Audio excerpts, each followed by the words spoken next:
আজকের এই ভিডিওতে আমি তোমাদেরকে নিয়ে যেতে চলেছি হাম্পির সাইট সিন ঘোরাতে। এই মন্দিরের নাম হলো হাজার রামচন্দ্র মন্দির। এই মন্দিরে পুরো রামায়ণ ডিপিক্ট করা আছে। তোমরা যে আমার যে সামনে এটা দেখতে পাচ্ছ, এটার নাম হলো কুইন্স বাথ। কৃষ্ণদেবরায়ের দুটো ওয়াইফ ছিল, একজনের নাম হলো চিন্না দেবী, আরেকজনের নাম হলো তিরুমালা দেবী। তারা দুজনে এখানে এসে স্নান করত। তারপরে এই কোরাকেল রাইড অবশ্যই করো।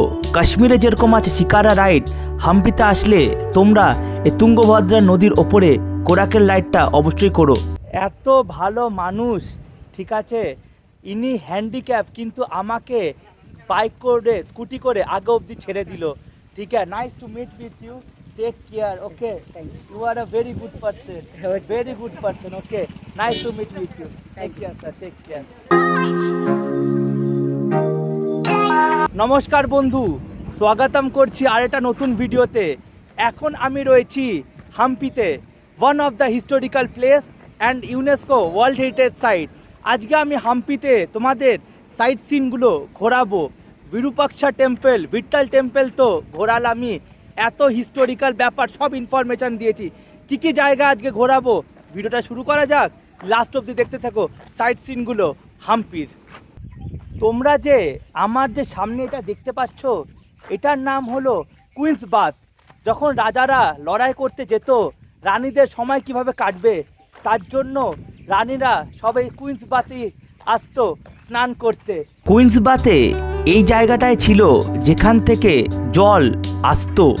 আমার যে তোমরা পেছনে দেখতে পাচ্ছ, এইটাই ছিল কুইন্স বাথ। রানীরা এখানে স্নান করত। কৃষ্ণদেবরায়ের দুটো ওয়াইফ ছিল, একজনের নাম হলো চিন্না দেবী, আরেকজনের নাম হলো তিরুমালা দেবী। তারা দুজনে এখানে এসে স্নান করত। রানীরা এই সিঁড়ি দিয়ে নামতো, তারপর ওখানে গিয়ে স্নান করত। এই জায়গাতে চারটে খোপ আছে, তার মানে এই জায়গা দিয়ে জলটা বেরোতো। একবার যারা রানীরা এই জায়গায় স্নান করে নিত, ওই জলে আবার স্নান করতো না, আবার গোলাপ ফুল আতর দিয়ে আবার পুরো ভরা হতো কুইন্স বাথটাকে। এত ভালো মানুষ, ঠিক আছে, ইনি হ্যান্ডিক্যাপ, কিন্তু আমাকে বাইক করে স্কুটি করে আগে অবধি ছেড়ে দিল। ঠিক আছে, nice to meet with you, take care, okay, you are a very good person, very good person, okay, nice to meet with you, take care sir, take care. এইটাই হলো ভারত যাত্রার মানে, যেখানে তুমি নিজের গল্প জীবনের লেখো। সত্যি বলছি, এত ভালো ভালো মানুষের সাথে দেখা করি, বিশ্বাস করবে না। যে ইনি ছিল, ইনি হলো হ্যান্ডিক্যাপ, স্কুটি করে যাচ্ছিলো, এবার আমি অনেকটা হেঁটে আসছিলাম। হাম্পি এক্সপ্লোর করতে অনেক সময় লাগছিল। আমাকে বললো তুই বস এখানে, আমিও তোকে আগে অবধি ছেড়ে দিচ্ছি। আমাকে তারপর নিয়ে আসলো। অদ্ভুত। এখন আমি যেই মন্দিরের সামনে দাঁড়িয়ে আছি, এটা হলো হাজার রামচন্দ্র মন্দির। এই মন্দিরটার খাস বাত হলো এটাই মন্দিরটাকে বানানো হয়েছিল 14 থেকে 15 সেঞ্চুরির। এই মন্দিরের এক একটা ওয়ালসে ডেপিক্টিং করছে রামায়ণ আর কিছু পার্ট ভগবদ গীতার। অদ্ভুত। এইটা হলো এন্ট্রি গেটের সামনের ওয়াল। এন্ট্রি গেটের সামনের ওয়ালে তোমরা দেখতে পারবে হাতি, তারপর ঘোড়া, তারপরে কিছু মেয়ে দেখো ডান্স করছে। এত সুন্দরভাবে এটাকে বানানো হয়েছিল।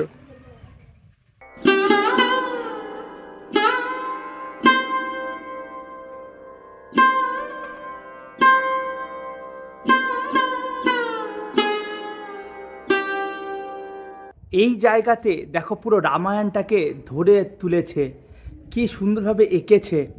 হাতের কাজগুলো দেখো, এগুলো বলে ডেপিক্ট, কীভাবে কী কত সুন্দরভাবে রামায়ণটাকে পুরো ডেপিক্ট করেছে দেয়ালে। এই জিনিসটা দেখাচ্ছে হলো সীতা মায়ের স্বয়ম্বর। রাম গেছে, ঠিক আছে, ওই ধনুষটাকে ভাঙছে, পিনাক ভাঙছে, তারপরেই বিয়ে হয়েছিল। ওইটাই পুরো এখানে ডেপিকশন দেখাচ্ছে। হাম্পির এই জায়গা, এই মন্দিরটা এসে মানে প্রায় চোখ দিয়ে জলই বেরিয়ে গেছে। এত সুন্দরভাবে রামায়ণটাকে পোট্রে করেছে, অদ্ভুত অদ্ভুত। মানে দিস ইজ আওয়ার, এটা হলো আমাদের দেশের হিস্ট্রি, সবাইকে জানা উচিত আর আসা উচিত। ভালো করে যদি দেখো, এটা হলো বিশ্বমিত্র, আর ওটা হলো রাম আর লক্ষ্মণ জঙ্গলে নিয়ে যাচ্ছে। আর এটা দেখো, এটা আমার যা মনে হচ্ছে এটা হলো মনে হয় মেঘনাদ বধ, কেন কি রাম দাঁড়িয়ে আছে আর লড়ছে হলো লক্ষ্মণ, উপর দিয়ে হলো মেঘনাদ, যা মনে হচ্ছে। অদ্ভুত না? দেখো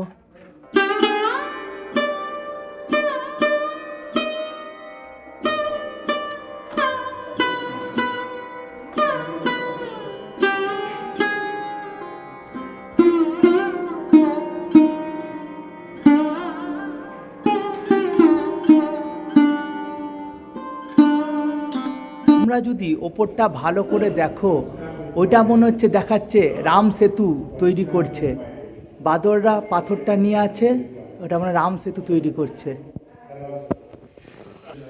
এইটা এই ওয়ালে এটা ডিপিক্ট করছে সীতামার সাথে লঙ্কাতে দেখা করতে এসছে হনুমান, সুন্দরকাণ্ড।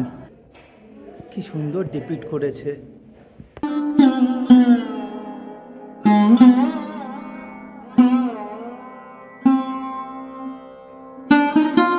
সিনটা ভালো করে দেখো, এই সিনে দেখাচ্ছে সুগ্রীব আর বালির লড়াই হচ্ছে আর রামজি তীর মারছে। অদ্ভুত অদ্ভুত। তার মানে এটাও বোঝা যাচ্ছে রামায়ণ হলো আমাদের হিস্ট্রি। সত্যি বলছি, মাইথোলজি না। হাজার রামচন্দ্র টেম্পলের পরে আমরা চলে আসলাম এখন এলিফ্যান্ট স্টেবল আর লোটাস মহল দেখতে। চলো ভেতরে এবার ঢোকা যাক। এখন যেই জায়গায় দাঁড়িয়ে আছি এটাই হলো তোমার লোটাস মহল। চলো ভেতরে ঢোকা যাক। এটাই হলো লোটাস মহল।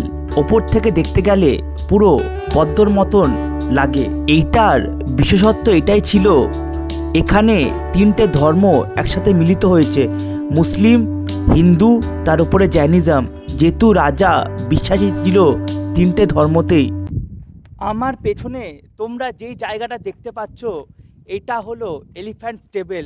এলিফ্যান্ট স্টেবল মানে হাতিদেরকে এখানেই রাখা হতো।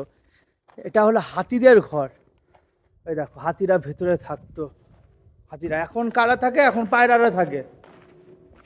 এই দেখো, এটাই ছিল এলিফ্যান্ট স্টেবল।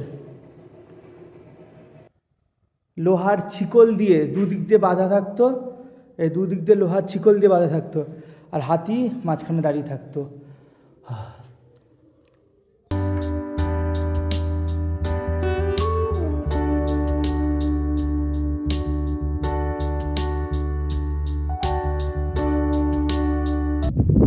আমার পেছনে যে নদীটাকে দেখছো এটাই হলো তুঙ্গভদ্রা নদী। আর এই জায়গাটা হলো সাউথ হাম্পি, ওই জায়গাটা হলো নর্থ হাম্পি। ঠিক আছে, এখানে একটা খুব স্পেশাল রাইড হয়, যেরকম কাশ্মীরে তোমরা পাবে শিকারা, এখানেও একটা গোল গোল ঘুরে একটা রাইড হয়। ঠিক আছে, তোমরা দেখতেই পাচ্ছ ওই সামনে দিয়ে দেখা যাচ্ছে পুরোটাই। অদ্ভুত না? এই যে রাইডটা দেখতে পাচ্ছ এটাকেই বলে হলো কোরাকাল রাইড। যেরকম কাশ্মীরে যেরকম শিকারা আছে, এটা হলো ওরকম টাইপেরই একটা রাইড, কোরাকেল রাইড। তোমরা যদি আসো এই কোরাকেল রাইড অবশ্যই করো।